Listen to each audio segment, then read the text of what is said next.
So today we're looking at this new Lifeline fire suppression system with the electric release.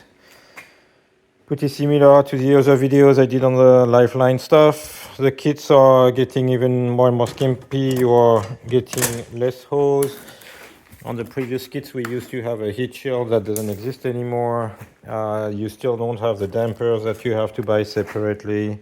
This whole kit costs $1,500. Here is a box, so you get a wire to plug on that side of the box, and here the other wire is going to plug here in the bottle. This comes with a battery that can last about 3 months in it and has to be replaced. No instruction on how to replace it, so I have to figure out how to open this box. They give you 2 push buttons for the release of the fire suppression thingy. They don't give you any connector to put on those. Nothing, no housing, no leads. You have to do everything yourself.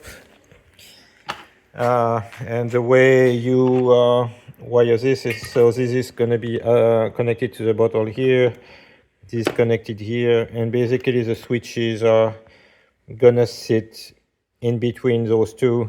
The instructions are the same as usual, pretty like just the orientation of the nozzle. This is a Novec system, I mean the new version of Novec, which is called FK5112. And so basically that's how we're gonna have to plug this with the 2 wires. They don't say which color, so I guess it doesn't matter. And yeah, if you need to change the battery, they said to get a PP3 alkaline type battery, which I have no idea what it is. So let's see if we can split that open.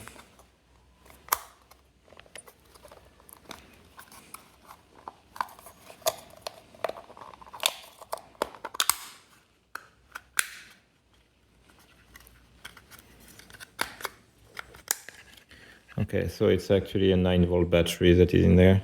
So that should be relatively easy to change if you need to change the battery in your unit.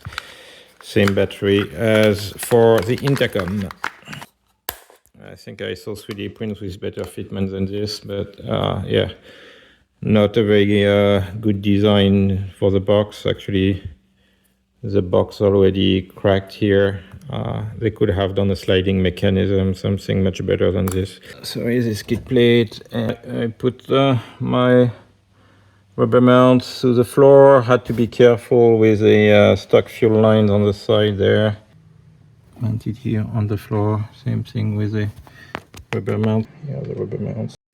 So inside here we have our nozzle pointing down, and here there is a nozzle on the driver's side.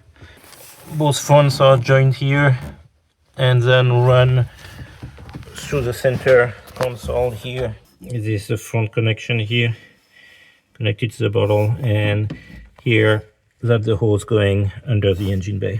Follows the cage inside the cage here and then goes behind the box over there. So under the engine bay here we have our 3 nozzles, one here, one toward the center, and one on each side of the engine bay. All 3 are routed through the cabin air filter, through inside. So a couple of reasons why we switched to electric from mechanical. First, here we can't get any angle to get a cable through in this car, and the cables never work, they seize, and if you have a crash, the cable is going to be blocked like it was in my crash, and you can't use the fire suppression system. So I don't even know why they're okay. Mechanical systems, they just don't work in case of an accident. And so here, if we had a crash and the wire were shorting, that would also trigger automatically the fire suppression system.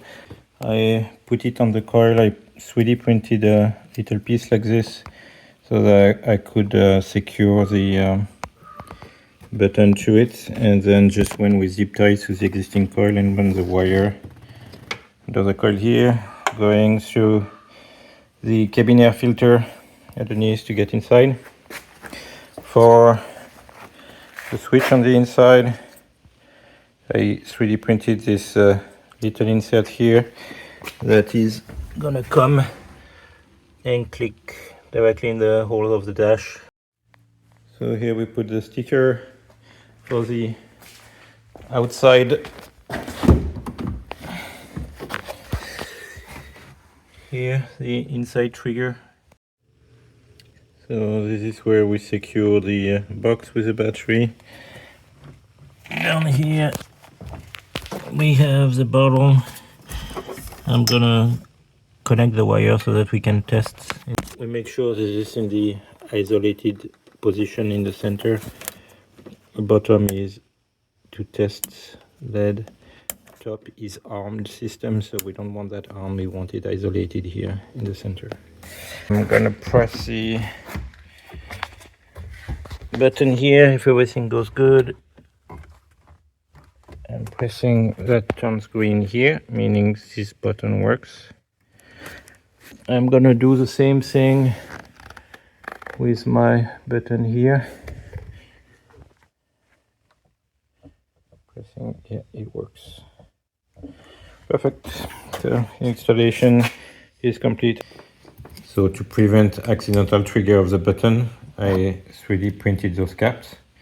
You can print them in any color you want, and just put them over there so that the kids or no accidental trigger when you are not using the car happen and nobody presses the button. The model is available for free on Maker World. You can download and print your own. If you want one that is already printed, you can order it from the Frog Racing store. I made the same cover for my interior button here. It's the same thing. There is no accidental trigger of my interior switch.